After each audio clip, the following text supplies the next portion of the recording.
ఇక ఉమ్మడి మెదక్ జిల్లా వ్యాప్తంగా విస్తారంగా వానలు కురుస్తున్నాయి. ఎడతెరిపి లేని వర్షంతో సింగూరు డ్యాంలోకి భారీగా వరద నీరు వచ్చి చేరుతోంది. 10 గేట్లు ఎత్తి నీటిని విడుదల చేశారు అధికారులు. వర్షాల నేపథ్యంలో ప్రజలు అప్రమత్తంగా ఉండాలని అధికార యంత్రాంగం హెచ్చరిస్తోంది. దీనిపై మరింత సమాచారం మా కరెస్పాండెంట్ శివతేజ అందిస్తారు. శివతేజ, ఉమ్మడి మెదక్ జిల్లా వ్యాప్తంగా గత 2 రోజులుగా కూడా ఎడతెరిపి లేకుండా కురుస్తున్నటువంటి వర్షాలకు పెద్ద ఎత్తున వాగులు వంకలు అన్నీ కూడా పొంగిపొలుతున్న పరిస్థితి కనిపిస్తుంది. ప్రస్తుతం మనం సంగారెడ్డిలో ఉన్నటువంటి మహబూబ్ సాగర్ చెరువు వద్ద ఉన్నాం. ఒకసారి విజువల్ చూడొచ్చు, అలుగు పారుతున్నటువంటి దృశ్యాలు. సంగారెడ్డి జిల్లాలో వర్షం ఎక్కువగానే ఉందనే చెప్పాలి. ఎందుకంటే నిన్న అర్ధరాత్రి నుంచి కూడా పెద్ద ఎత్తున వర్షం కురుస్తుండటంతో అన్ని చెరువులు కూడా నిండిపోయిన పరిస్థితి కనిపిస్తుంది. ఇక కొండాపూర్ మండలంలో 10 సెంటీమీటర్ల భారీ వర్షపాతం నమోదైంది.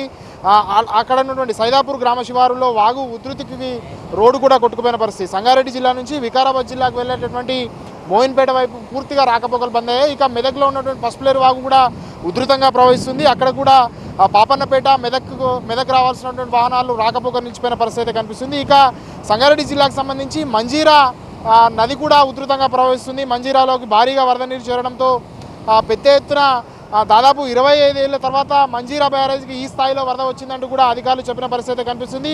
మంజీరా బ్యారేజ్ ఫిల్టర్ బెడ్ కూడా నీట మునిగిన పరిస్థితి. ఇక సింగూరు ప్రాజెక్టుకు సంబంధించి సింగూరు ప్రాజెక్టు కూడా దాదాపు 10 గేట్లను ఎత్తి నీటిని కిందికి వదులుతున్న పరిస్థితి. ఆ సింగూరు ద్వారా అటు మంజీరా అలాగే ఏడుపాయల ఆలయ వనదుర్గామాత ఆలయం ముందు కూడా పెద్ద ఎత్తున మంజీరా వరద నీరు అయితే వస్తుంది. దాదాపు 45 రోజులుగా కూడా ఏడుపాయల అమ్మవారి ఆలయం పూర్తిగా జలదిగ్బంధంలోనే చిక్కుకుంది.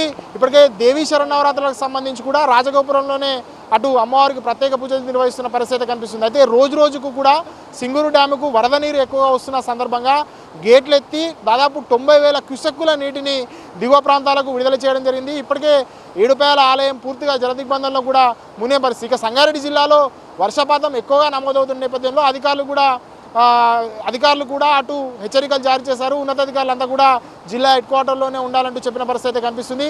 లోతట్టు ప్రాంతాల్లో ఉన్నటువంటి ప్రజలంతా కూడా తగు జాగ్రత్తలు తీసుకోవాలంటూ కూడా ఇప్పటికే అధికారులు సూచించిన పరిస్థితి కనిపిస్తుంది. Vote studio.